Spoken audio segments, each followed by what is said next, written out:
Muy buenas noches, amigos televidentes. Una entrega más de A Contraluz para todos ustedes que cada semana nos siguen y nos ven desde sus hogares.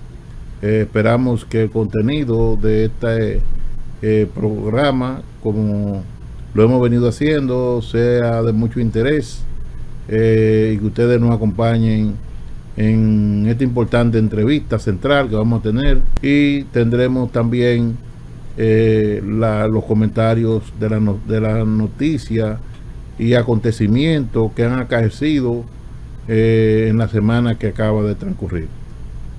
Espero se mantengan ahí pendientes de nosotros y viendo este interesante espacio.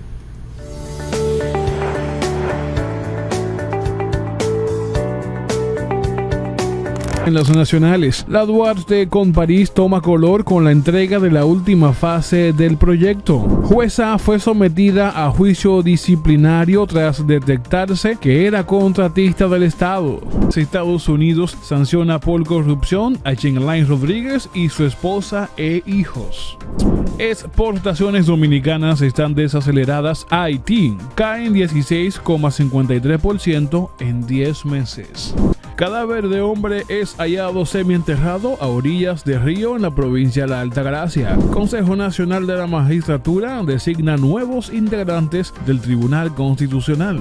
Policía mata en Villa Juana a 2 presos que se habrían fugado durante traslado a Palacio de Justicia. Poca cantidad de psiquiatras dificulta la atención a la salud mental en República Dominicana. En las internacionales, los padres de las vacunas contra la COVID protagonizan la entrega de los premios Nobel. Milei promete un shock económico al asumir el poder en Argentina. Juez dicta sentencia con supuesto caso contra el presidente electo de Guatemala. ONG acusa a Barry Gore de graves violaciones de los derechos humanos en Tanzania. Como una guerra, policía mata a 19 miembros de banda T-Rach en Haití. Lula convierte a su ministro de Justicia en juez del Supremo con aval del Senado. Disturbios y protestas en Paraguay por reforma a ley y jubilaciones que permite invertir los fondos. En los espectáculos, Alex Matos abraza la fe cristiana y da testimonio en sus redes sociales. Feliz Navidad 8, la tiradera de Arcángel de 10 minutos con fuertes ráfagas a Anuel. Premio al emigrante dominicano Oscar de la Renta destaca a los dominicanos en el exterior. La luz, una entrega más, esta vez con la entrevista central de una personalidad, un consultor político, un experto en marketing y manejo de crisis, Orlando Concalve, un profesional de la comunicación, de la estrategia política, que ha trabajado en toda América Latina en temas de campañas. Propicio el momento de tenerlo por aquí, donde estamos inmersos en estamos al comienzo, ¿no?, de nuevos procesos de campaña y procesos electorales. Muy buenas noches, amigo Orlando, ¿cómo está? Muy bien, Modesto, feliz de estar aquí contigo y de que podamos conversar contigo y con la audiencia. Acaba de llegar a la República Dominicana ahora. Hace un par de días, así es. ¿Viniste a una actividad, me dices? Sí, vine a un taller de simulación electoral que realizamos ahora el jueves, viernes y sábado. Hoy terminamos la actividad exitosísima, un taller teórico práctico donde le fuimos dando a las personas, a los participantes, teoría y práctica, y lo fuimos conduciendo a lo largo del taller. Casi 30 horas estuvimos con ellos los 3 días, lo fuimos conduciendo por todas las etapas de lo que es una campaña electoral y haciéndolo vibrar con las emociones y las crisis que se generan en las campañas. ¿Qué tiempo tienes en estos temas? Yo tengo de más de consultoría? 34 años trabajando en la consultoría política. He trabajado en 13 países ya de América Latina. He hecho cerca de más de 300 campañas, bueno, entre campañas, asesorar gobiernos, manejo de crisis. Y la verdad que ha sido una profesión gratificante y muy divertida. Hay una pregunta interesante y es, por lo que se ve, tú has hecho el tránsito de lo que es lo análogo a lo digital dentro de la carrera. ¿Qué tanto han cambiado las metodologías? Mira, han cambiado mucho. No solo por el impacto que ha tenido las redes sociales y la penetración de Internet. Sobre todo ha cambiado mucho en los últimos años. Post pandemia ha cambiado mucho.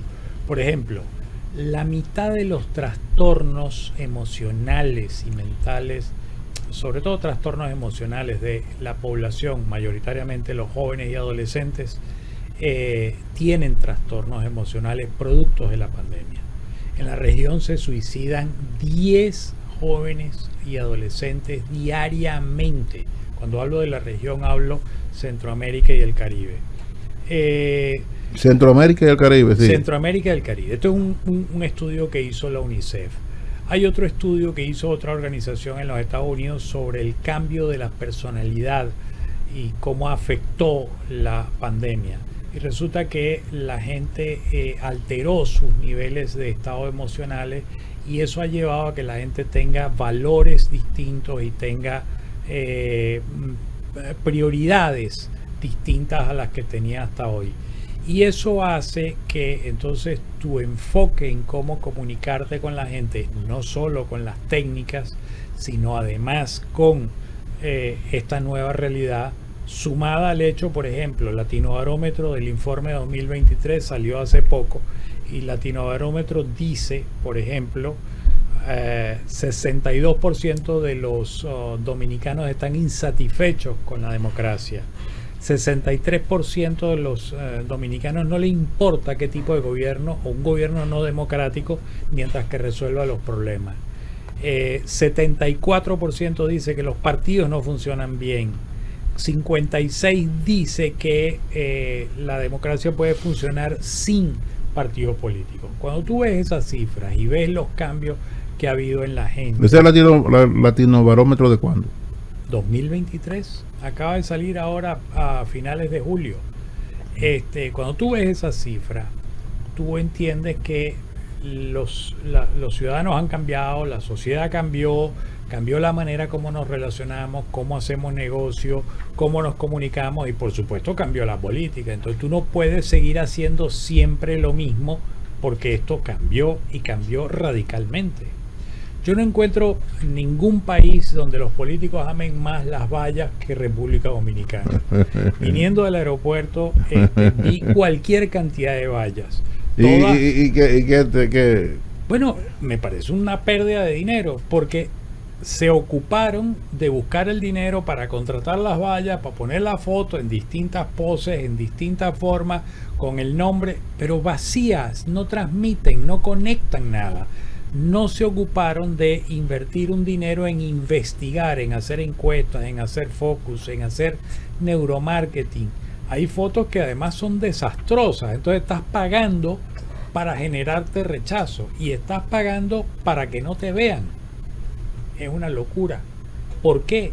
Porque la gente cambió la manera de comunicar, cambió la forma como se hacen las cosas hoy día.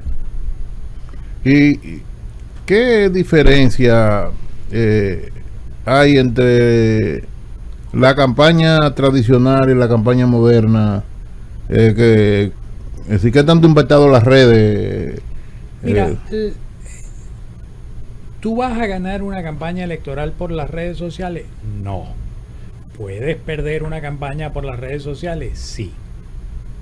Entonces, esa es la primera diferenciación.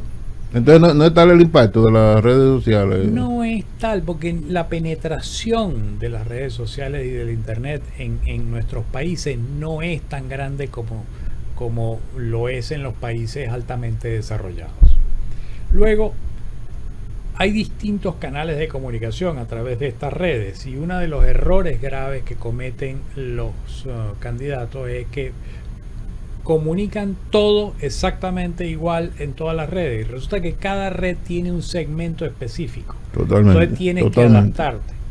Sumado a eso, nunca habíamos tenido tantas generaciones distintas. Tenemos los alfa, que son los más recientes, tenemos los centennials, tenemos los millennials, y por ahí seguimos, y hay como 7 clasificaciones generacionales.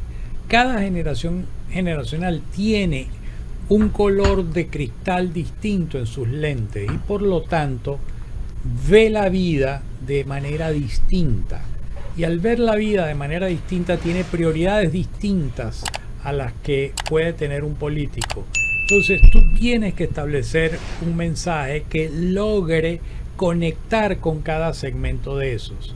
Pero fundamentalmente, y eso solo se logra investigando y estudiando muy a fondo, hay que buscar cuáles son los conectores que hay entre ellos para encontrar las palabras clave y el mensaje clave para poder conectar con la mayoría de los segmentos, aunque el mensaje central sea el mismo, pero con pequeñas variaciones para que lo adaptes a cada segmento poblacional.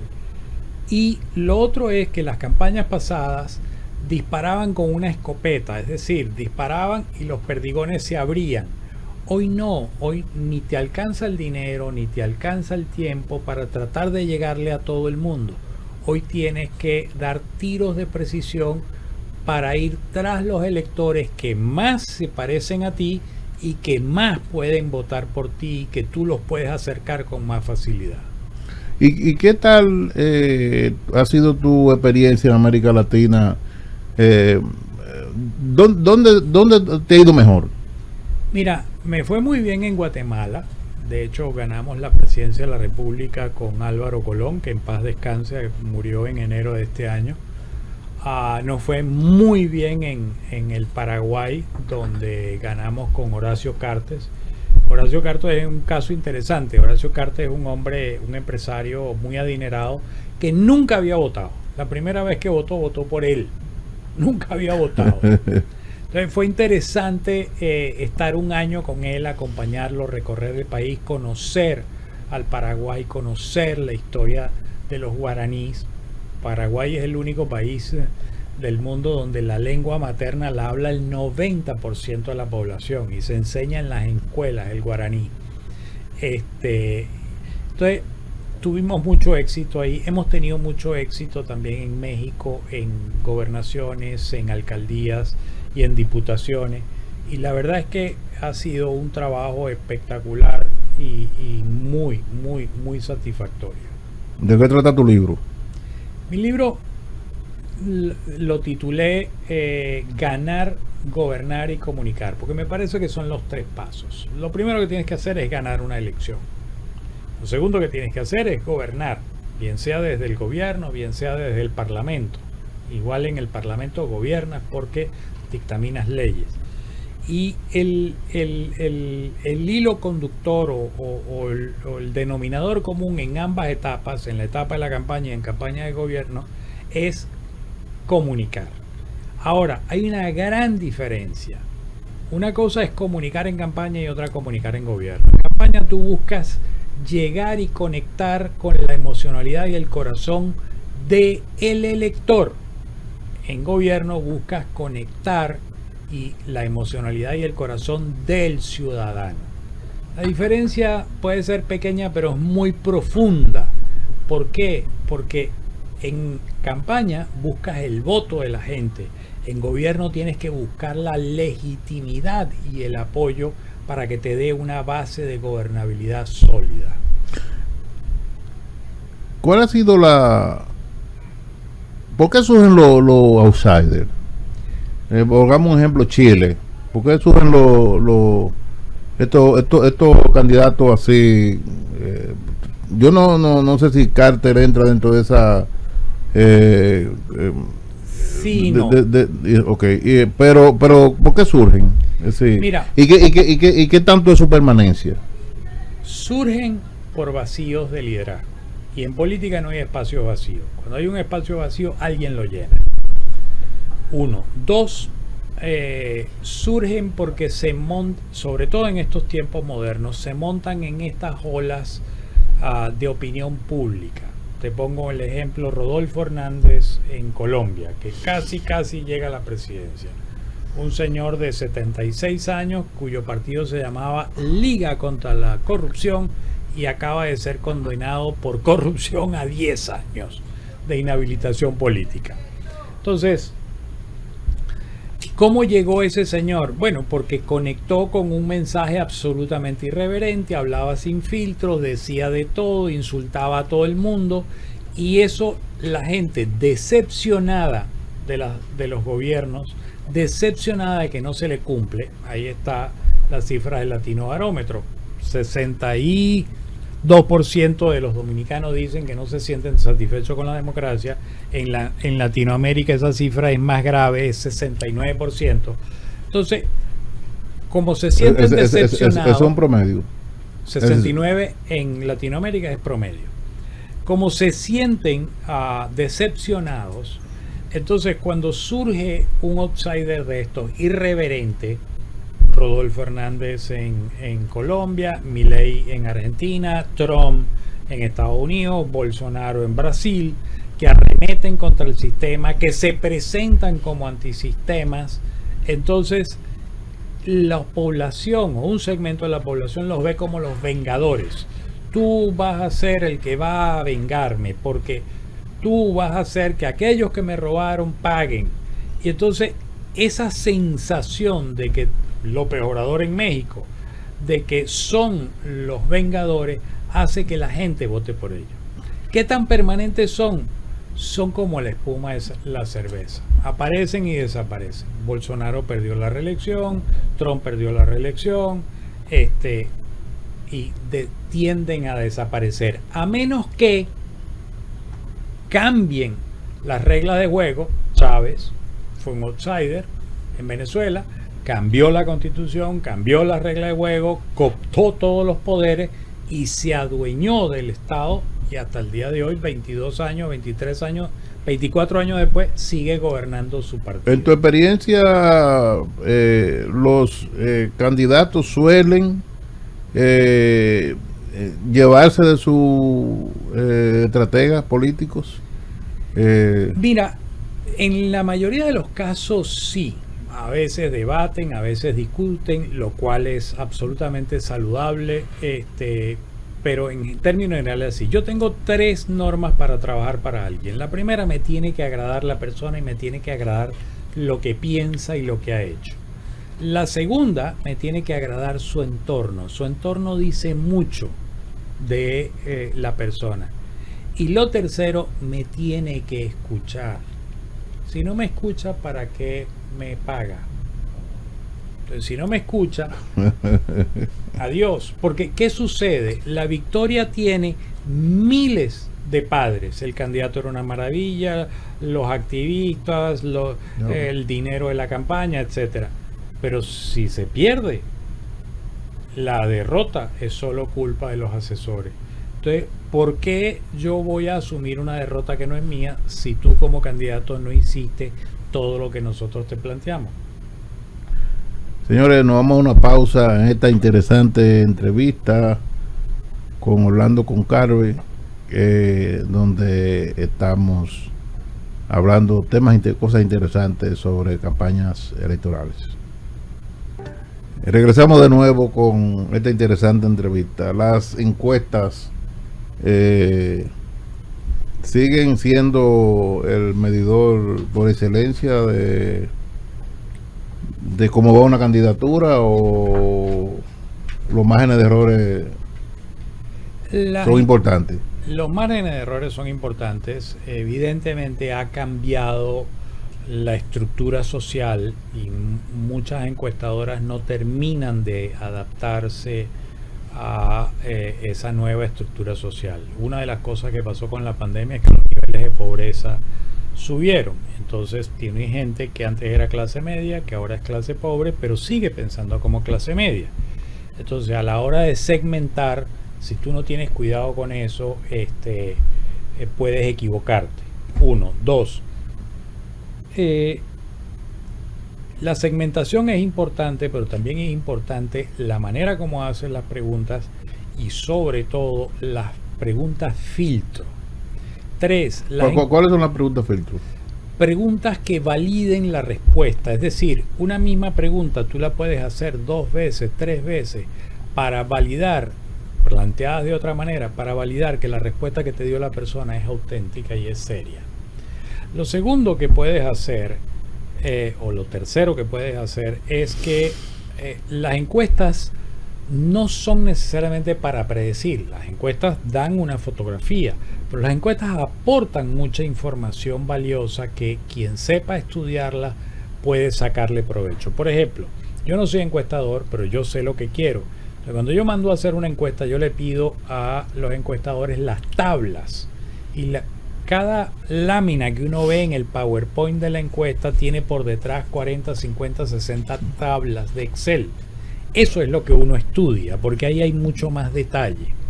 Y luego, dada la complejidad de la sociedad hoy en día, la lógica indica que no puedes hacer un solo instrumento, que lo lógico es combinar varios instrumentos, es decir, hacer encuestas, hacer focus, hacer neuromarketing, hacer entrevistas en profundidad, combinar varios instrumentos de investigación y, aunque son distintas metodologías, tú puedes debatir con un grupo pensante, sociólogos, antropólogos, psicólogos, politólogos, y puedes llegar a conclusiones interesantes porque combinas todos esos instrumentos. ¿El universo no importa? El universo se determina porque veo que hay encuestas de mucha dimensión y el universo es muy pequeño. ¿Eso no tiene que ver? Tiene que ver si no está bien segmentado, número 1, y número 2, hay reglas para, de acuerdo al padrón electoral, tú determinas cuál es la muestra que requieres para que eso tenga validez. Y cuando, por ejemplo, tú haces una encuesta nacional, pero quieres saber además el valor específico de ciertas preguntas en ciertas provincias, tú tienes que hacer en esas provincias una sobremuestra para que te dé validez estadística lo que recoges en esa provincia. ¿Candidatos difíciles? La gran mayoría son difíciles porque estamos ante un tema de ego, estamos ante un tema de que es su proyecto político, estamos ante un tema de que son ellos los que se exponen. Uno como consultor tiene que tener muchísima responsabilidad y entender que el proyecto es el candidato y que uno tiene que saber que lo que se está jugando es el futuro del candidato, no es el futuro de uno. Uno no gana elecciones, la elección la gana el candidato, la elección la gana el equipo del candidato. Lo que uno hace es colaborar. ¿Pierde el candidato o pierde la estrategia? Pueden perder los dos, generalmente pierden los dos, o en mi caso, si yo veo que no hacen caso, me voy. ¿Y ganan los dos? Gana el candidato y gana el equipo. Uno sencillamente colabora. Y yo también he perdido, nos ha tocado perder. ¿Por qué? Bueno, porque surgieron variables que no estaban en el escenario. Porque, por ejemplo, yo perdí una campaña donde la inversión fue 5-1. Nosotros metíamos $1 y el otro metía 5. Entonces no había manera de armar una estructura como la que tenía el otro. Entonces hicimos nuestro mejor trabajo, pero con todo y eso nos ganaron por 2 puntos. Como también lo hemos hecho al contrario. Campañas que han invertido 2 y 3 veces más de lo que nosotros hemos invertido y con todo y eso hemos logrado ganar. Depende mucho del contexto, depende mucho del candidato, depende mucho del equipo que tenga. Los candidatos han ido entendiendo la nueva los nuevos métodos de campaña, ¿no? Lamentablemente no, están anclados en el pasado la gran mayoría. ¿Qué pasa con candidatos que no hacen encuestas? Yo no trabajo. Le deseo muy buena suerte, le deseo el mejor de los éxitos, que le vaya muy bien en la vida y en la campaña, pero dificulto que pueda tener éxito. Y en los países que tú has trabajado, ¿cuáles han sido las campañas más complicadas? Mira, la campaña de Álvaro Colón en Guatemala fue muy complicada porque Álvaro Colón Álvaro es el esposo de la candidata ahora. fue el esposo sí. de Sandra Torres, Sandra hoy Torres, candidata y probablemente presidenta. Parece que a la tercera va la vencida y se le va a cumplir. ¿Qué pasaba con Álvaro Colón? Álvaro Colón había competido 2 veces y esas 2 veces que compitió no llegó. Nosotros llegamos, trabajamos con él durante 2 años consecutivos. No fue un trabajo de 3 meses, 2 días, fueron 2 años consecutivos trabajando con él y con el partido, ayudándolo a construir el partido, cambiando la visión que tenían de las campañas y logramos ganar. Teníamos mucho menos dinero que nuestro opositor, que fue Otto Pérez Molina, que luego ganó y luego lo sacan de la presidencia y descansa en la cárcel donde está él y su vicepresidenta. Teníamos mucho menos dinero, el poder económico y el poder mediático estaba con el otro candidato, no estaba con nosotros, y nosotros tuvimos que construir un sistema de vocería alterno y un sistema de comunicación alterno a los medios tradicionales. Esa fue una campaña difícil. Otra campaña difícil fue en Santa Cruz de Bolivia, donde el candidato había sido alcalde 2 veces, había perdido la tercera vez, había perdido una 4ª vez. No teníamos equipo, no teníamos gente, estábamos a 90 días de la elección y estábamos 12 puntos abajo, pero con estrategia, con el mensaje claro, con muy buena investigación, logramos apuntarle y llegarle al target específico. La campaña no entendía por qué no cubríamos todo el municipio y nosotros le decíamos, no nos hace falta, vamos por los que van a votar por nosotros. No tenemos por qué invadir el territorio del otro, ni tenemos por qué meternos en el terreno del otro y en el mensaje del otro. Y logramos darle la vuelta y ganar esa elección por 2 puntos. ¿Qué tanto impacta en las mujeres y los jóvenes en este proceso, estos nuevos procesos electorales? Mira, impactan mucho. Primero porque las mujeres son la mitad o un poco más de la mitad del segmento electoral. Y las mujeres tienen requerimientos específicos. Sí, cuando hablamos de juventud hablamos de mujeres y de hombres. Claro. Pero cuando hablas de mujeres estás hablando de la mitad. Cuando hablas de jóvenes, ahí hay un conflicto enorme, porque los jóvenes son, 1, los más inconformes, y 2, los que menos votan. Y 3... ¿Y lo que cuáles? Los que menos votan. Los más inconformes y los que menos votan. ¿Y por qué? Porque no les interesa, no quieren saber, les fastidia. Lo cual están cometiendo un error, porque tú y yo vamos de salida, pero a ellos les va a tocar dirigir el país. A ellos les va a tocar asumir las riendas. Entonces les tiene que importar, porque además lo público es de todos. Y entonces todos deberíamos velar por ello. Pero tienes otro problema más dramático. ¿Qué hace uno en una campaña? Vender esperanza. Bueno, los jóvenes hoy día, de 23, 24 años hacia abajo, esto es lo que yo he observado en focus group que hemos hecho en distintos países. No ven el futuro, no lo visualizan, no son capaces de verse. Uno les dice, bueno, ¿cómo te ves dentro de 5 años? No saben. Bueno, pero tú estás yendo a la universidad, tienes 18 años, te vas a graduar dentro de 4. ¿Qué vas a hacer? Bueno, voy a ser ingeniero. Ajá, pero ¿y? Ingeniero, ¿y qué vas a hacer? No sé. No son capaces de ver más allá del día a día. Entonces es muy complicado conectar con los jóvenes y emocionar a los jóvenes. Entonces hay que encontrar qué es lo que los motiva, y cuando encuentras qué es lo que los motiva, encuentras el switch para conectar con ellos. Los famosos tsunamis que cambian, pueden cambiar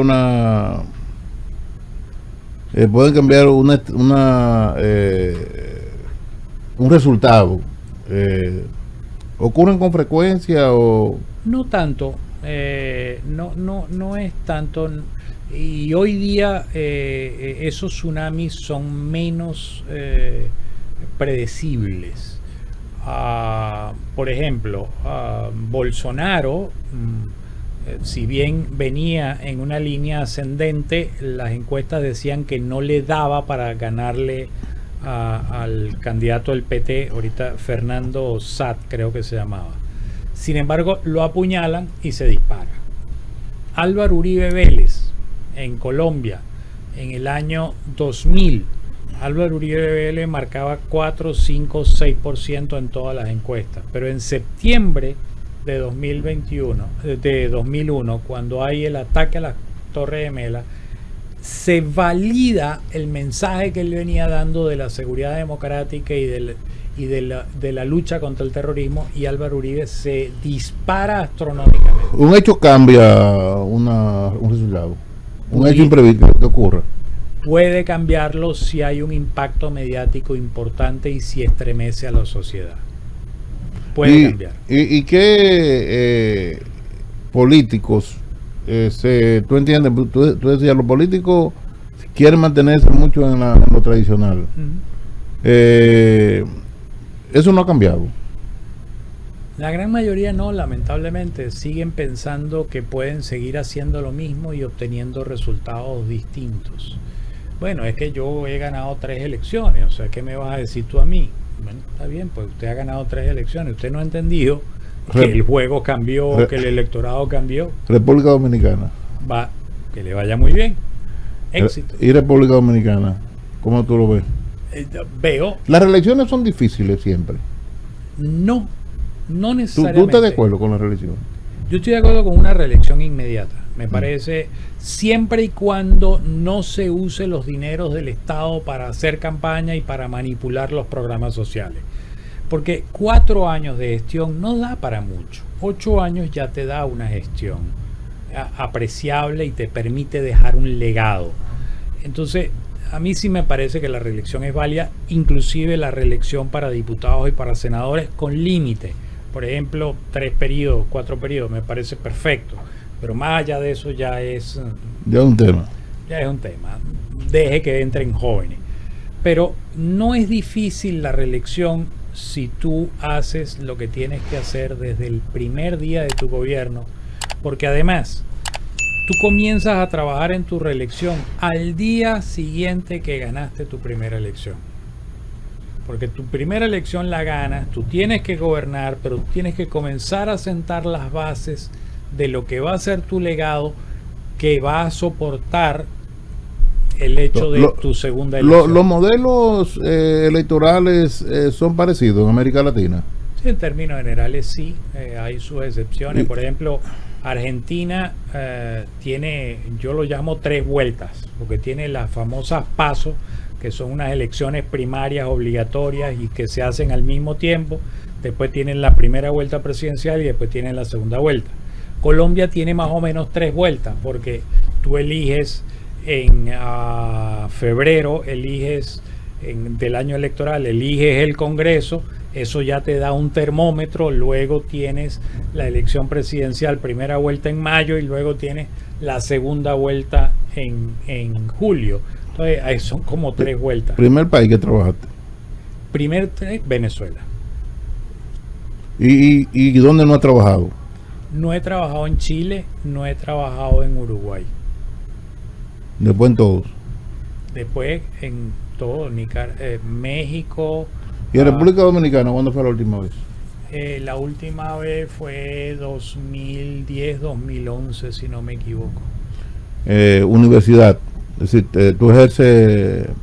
No, yo terminé mi universidad y me dediqué a esto.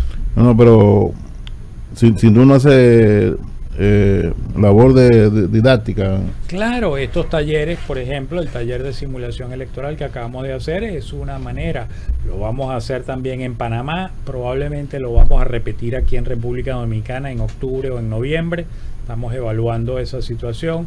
Doy conferencias a cada rato, hago algunas conferencias para un diplomado de ADEN con la Corporación Andina de Fomento sobre gestión de riesgo y gestión de comunicación de riesgo. hacemos sobre gobernabilidad, sobre innovación en gobernabilidad. El futuro de la democracia. Mira, es complicado, ¿sabes? Yo estoy realmente preocupado porque la gente no está midiendo la trascendencia de lo que puede suceder. Por ejemplo, en Venezuela fue condenado hace 2 días 8 personas a 16 años de cárcel en un juicio sumario. Esas 8 personas eran defensores de los derechos humanos, fueron acusadas por una persona y esa persona en la fiscalía declaró y los acusó y en 14 meses nunca fue al tribunal, pero sin embargo los condenaron a 16 años. Lo que ha sucedido en Nicaragua es dantesco. Lo que está sucediendo en El Salvador es preocupante. 16 meses sin pero derechos constitucionales. Pero ¿la gente lo prefiere así o no? Hay una tendencia de la gente y te lo dicen. No, la ultraderecha no está comenzando a resurgir. Esto es un péndulo. Fíjate, votaron por Bolsonaro en Brasil, votaron ahora por Lula. Votaron por Piñera, estaba Bachelet, que es del Partido Socialista, votaron por Piñera, que es de la derecha, y ahora votaron por Gabriel Boric. Son veleidosos. ¿Y tú qué crees de este tema de que la gente, si la gente no rechaza la democracia, qué modelo preferiría? Lo que la gente quiere es un modelo que resuelva sus problemas. Pero ¿tiene nombre? ¿Perdón? ¿Tiene nombre? Sí, Nayib Bukele es el héroe. Pero resulta que tienes 16 meses con las garantías constitucionales suspendidas, te eliminaste al 30% de los jueces municipales, cambiaste y torciste la Corte Suprema de Justicia, que ahora te permite reelegirte, aunque la Constitución diga que no. Entonces, el problema es que la gente sacrifica libertades por un supuesto bienestar. La gente, modelo chino, no, China que ha sacado millones de personas. Bueno, sí, pero hasta que tú no estés de acuerdo con el gobierno y te metan preso, hasta que tú hagas algo que el gobierno no le gusta y te meten preso o te desaparecen. ¿Sí? Oye, ¿sabes qué? Yo prefiero la libertad, porque con libertad yo puedo luchar por lo que yo quiero y no aceptar que me impongan un sistema de gobierno. Un mensaje diría que más que para el país, para el electorado dominicano. Mire, lo público es de todos. Entonces, si a usted no le gusta lo que está viendo en política, participe en los debates, participe en la discusión pública, vaya y vote, no se abstenga, proteste, vigile lo que sus gobernantes están haciendo, pídale cuentas a su parlamentario, a su diputado, a su senador, a su alcalde, a su concejal, exija, pero sea partícipe. Su responsabilidad no es solo votar, su responsabilidad es participar. Participando. ¿Eso significa que te tienes que inscribir en un partido político? No. ¿Significa que tienes que postularte a un cargo? No, pero significa que tienes que participar en la discusión pública, estar pendiente y hacer Contraloría Social, porque si no, el sistema se va degradando poco a poco. Los partidos emergentes están cobrando algún tipo de... Sí, esos partidos emergentes hacen las cosas de manera distinta, conectan con la sociedad, vuelven a ser a su papel original de ser articuladores entre el Estado y la sociedad, tienen futuro. Si no, no. Mira Ciudadanos en España, partido innovador, un partido que fue espuma de cerveza, apareció y desapareció. Mira Podemos en España, apareció y desapareció. Mira el PRD aquí, se quedó anclado en el pasado y va en vías de desaparecer, pareciera, y surgió el PRM. Aparentemente está haciendo las cosas distintas, entonces tiene una posibilidad de continuar. La pregunta es, por ejemplo, bueno, suponte que el presidente se reelija. Personalmente creo que tiene una buena posibilidad de hacerlo. Bueno, después de 8 años de gobierno va a dejar. ¿Quién va a ser el candidato? Lo están preparando, están haciendo construyendo un liderazgo a nivel de los municipios y de las provincias para que soporten a un nuevo candidato? No lo tengo claro. Es una buena pregunta. Bueno, muy agradecido con tu presencia aquí en este programa y creo que ha sido interesante. No, por favor, gracias a ti y encantado de la vida de estar contigo, con tu audiencia, y cuando quieras aquí estaremos. ¿Va a estar mucho tiempo aquí? Lamentablemente no, ya me voy el martes, pero esperamos volver, creo que vamos a volver y vamos a pasar bastante tiempo. Bueno. Bueno, amigos televidentes, muy buenas noches. Una interesante entrevista sin desperdicio con Orlando Goncalves, consultor político, estratega, experto en marketing y un hombre que aprecia mucho a República Dominicana.